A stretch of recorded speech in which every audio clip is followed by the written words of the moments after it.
ఉమ్మడి రాజధానిపై వైవి సుబ్బారెడ్డి వ్యాఖ్యల్ని వక్రీకరిస్తున్నారన్నారు మంత్రి బొత్స సత్యనారాయణ. విభజన చట్టంలో అంశాలు పూర్తిగా నెరవేరలేదని ఆ విషయాన్నే వైవి చెప్పారన్నారు. ఉమ్మడి రాజధానిగా హైదరాబాద్ ఉండాలని వైవి అనలేదన్నారు మంత్రి బొత్స. బుద్ధి ఉన్న వాళ్ళెవరూ హైదరాబాద్ ని ఉమ్మడి రాజధానిగా కొనసాగించాలని అనరన్నారు మంత్రి.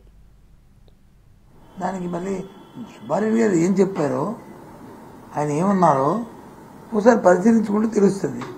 అంతేగాని అందులో పులి స్టాపుల్ని కామాలు తీసి ఎక్కడో మాటను పట్టుకుని దాన్ని వచ్చి అటు ఒక 10 వాక్యం ఇటు 10 వాక్యం చేర్చుకుంటారంటే ఎలాగవుతుంది? నోనో, నిజంగా మీరు వచ్చి ఆ మాట కానీ మీరు ఈ ప్రతిపక్ష మాట నేను తీవ్రంగా ఖండిస్తున్నాను. ఎవరైనా ఆలోచన ఉన్న వాళ్ళు ఎవరైనా మళ్ళీ ఉమ్మడి రాజధాని కొనసాగించిన అడుగుతారండి? అంత సుబ్బారెడ్డి గారు కానీ మాకు కానీ అంత ఆలోచన లేదండి.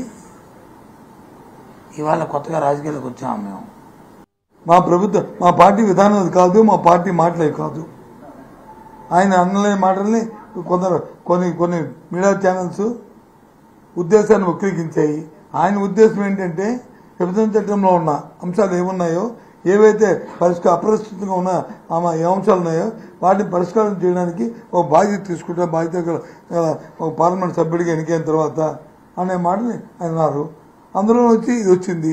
అవును, 10 సంవత్సరాలు ఉమ్మడి రాజధానిగా ఉన్న నేపథ్యంలో అక్కడ నుంచి అర్ధరాత్రి పారిపోయి వచ్చాడు చంద్రబాబు నాయుడు.